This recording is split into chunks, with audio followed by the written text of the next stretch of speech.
Welcome to my channel maths academy. हम लोग यहाँ अब एक्सरसाइज नेक्स्ट 3.5 का स्टार्ट कर रहे हैं।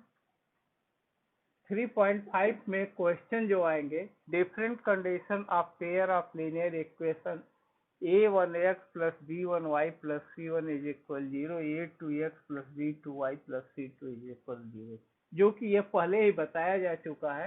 इसके लिए यूनिक सोल्यूशन यह होता है, no solution a1 by a2 is equal b1 by b2 is not equal c1 by c2।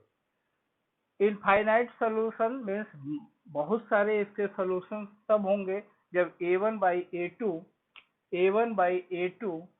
is equal b1 by b2 is equal c1 by c2। इसी पे ये सारे क्वेश्चंस आपके सॉल्व होंगे। अब यहाँ पर दिया गया है क्वेश्चन नंबर फर्स्ट में, देखिए, for which value a and b does the following pair of linear equation have an infinite number of solution। infinite number of solution means a1 by a2 is equal b1 by b2 is equal c1 by c2। तो यहाँ पर देखेंगे यह आपके दो equation हो गए, जो a1x plus b1y plus c1 is equal 0 एक हो गया, और दूसरा क्या हो गया, a2x plus b2y plus c2 is equal 0। अब इस इक्वेशन को पहले हम कंपेयर कर लेंगे। तो कंपेयर यदि करते हैं तो a1 इज इक्वल 2 हो गया, b1 इज इक्वल 3 हो गया, और c1 इज इक्वल -7 हो गया। क्लियर? यहाँ पर देखेंगे a2 is equal a minus b हो गया, b2 is equal a plus b हो गया।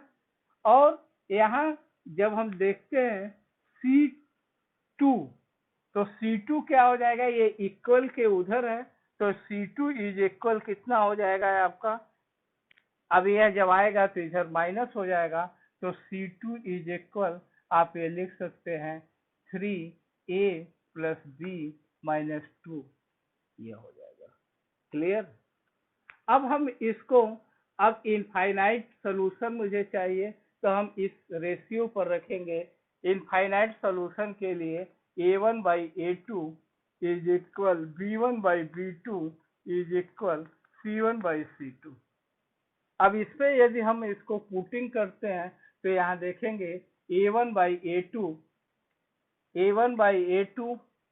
अब यह क्या हो गया, a1 क्या है, 2 by a minus b is equal 3 by क्या हो गया, a plus b is equal c1 क्या है, -7 by -3a plus b minus 2। सबसे पहले तो हम एक कंपेयर करके इसकी वैल्यू निकाल लेते हैं। ये चीजें हमें यहाँ से निकल गई। अब इसके बाद हम इसका सलूशन करते हैं। अब इसके बाद इसका सलूशन जब करते हैं तो यहाँ पर अब हम देखेंगे कि इसके सभी के अब क्या है। अब इस चीज को यदि आप चाहें तो थोड़ा सा इसको और चेंज करने के लिए आप थोड़ा सा इसको चेंज ये कर दीजिए, यह a2 by a1 कर दीजिए, b2 by b1 कर दीजिए, c2 by c1 कर दीजिए। इससे थोड़ा सा आपको इजी गोइंग में हो जाएगा। यदि इसी को हम a2 by a1 कर दे is equal b2 by b1 कर दे is equal c2 by c1 कर दे, वैसे भी सॉल्व होगा, लेकिन यह आपके लिए थोड़ा सा इजी गोइंग हो जाएगा। तो a minus b by 2 is equal a plus b by 2 is equal minus cut कर दीजिए, अब यह क्या हो जाएगा, 3a plus b minus 2 by 7, क्योंकि दोनों माइनस था। अब इस चीज को हमने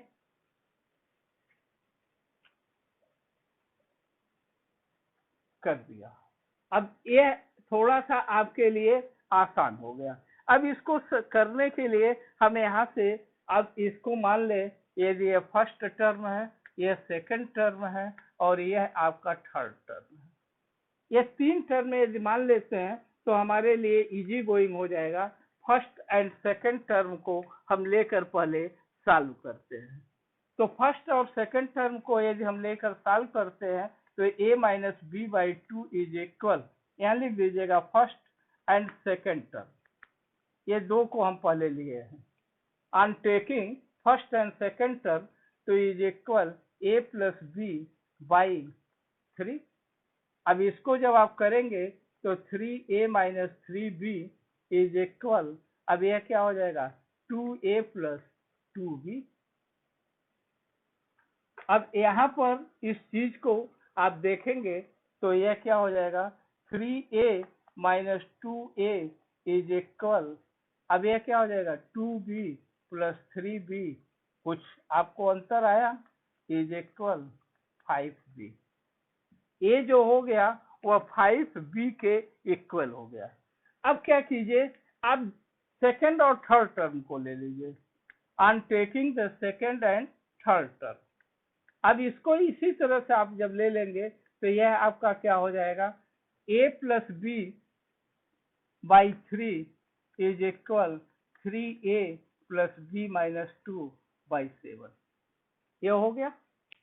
अब इसको ठीक उसी तरह से क्रॉस मल्टीप्लिकेशन, तो 7a plus 7b is equal 9a plus 3b minus 6। अब यहाँ ट्रांसपोजिंग फिर करेंगे तो यह क्या हो जाएगा minus 7a minus 9a is equal 3b minus 6 minus 7b। आपको कुछ अंतर मिला, यहाँ क्या हो गया minus 2a is equal minus 4b minus 6।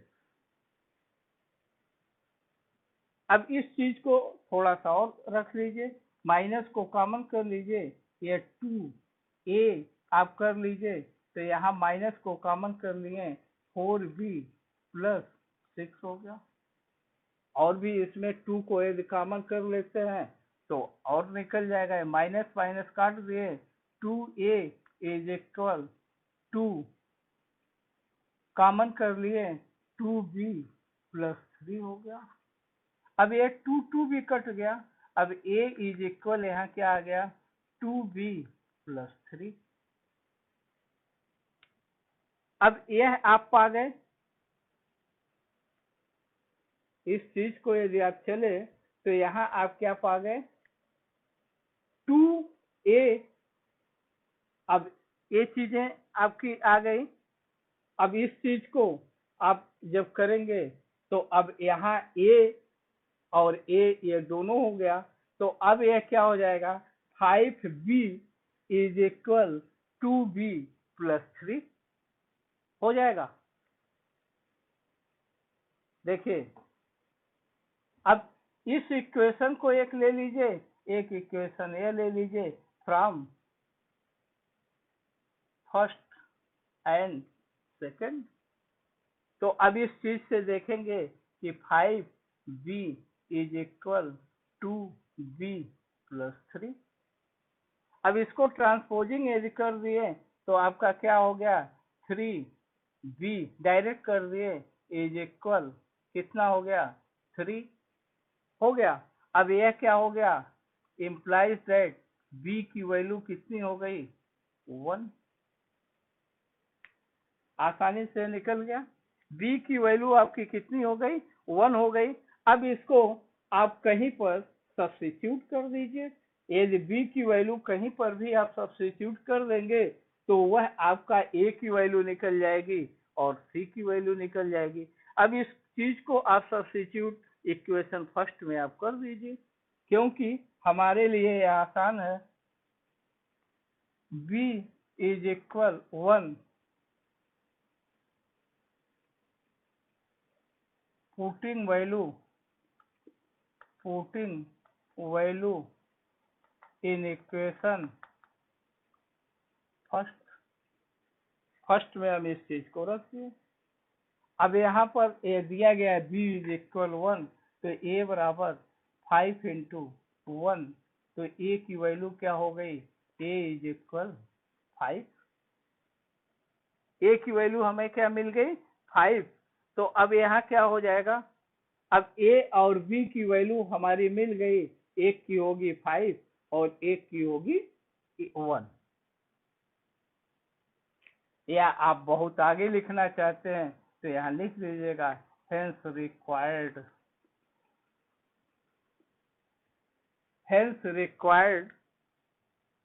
value of a and b, value of a and b कितना हो गया, 5 and 1 रिस्पेक्टिवली। बस आंसर आपका आ गया।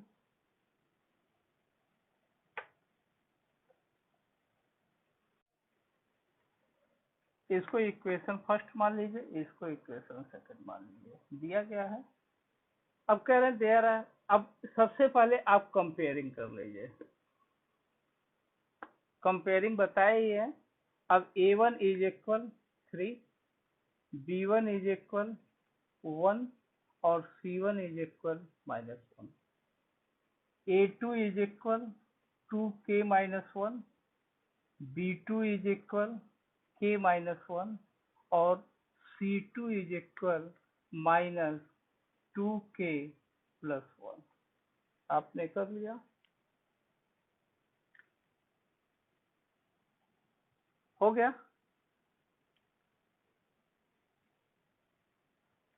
अब हमें किस पे निकालना है, नो सोल्यूशन।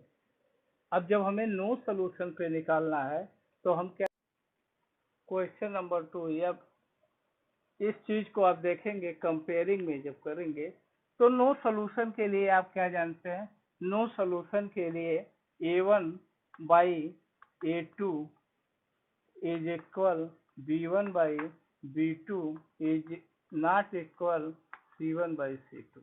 इस पे आप इसको रखेंगे। अब यहाँ पर जब रखेंगे तो यहाँ देखेंगे, अब इसको ठीक उसी तरह से इसको अपोजिट कर लीजिएगा तो यह क्या हो जाएगा, r(a2/a1) is equal b2/b1 is not equal c2/c1।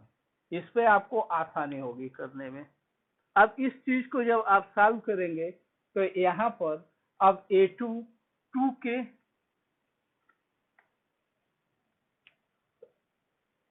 यह क्या हो जाएगा,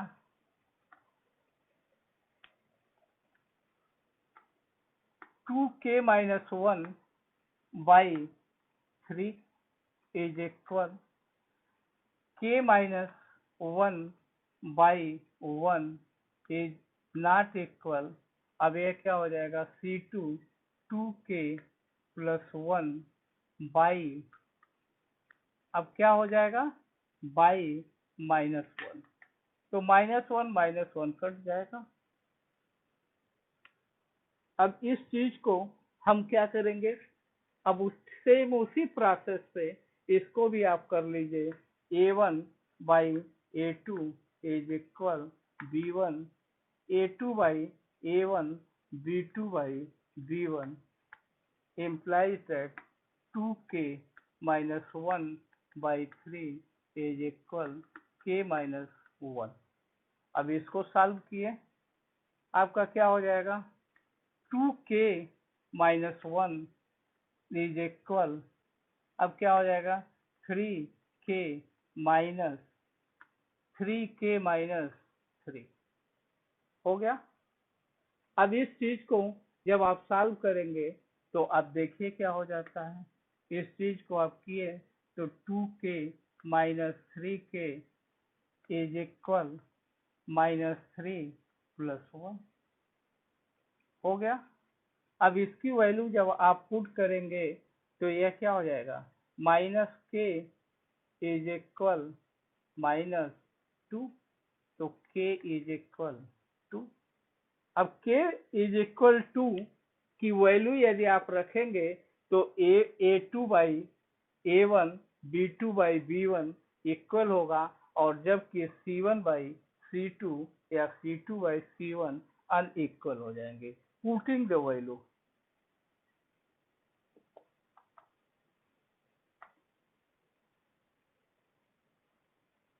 value k is equal to, putting the value k is equal to, अब इसकी वैल्यू आप यहाँ रख दीजिए।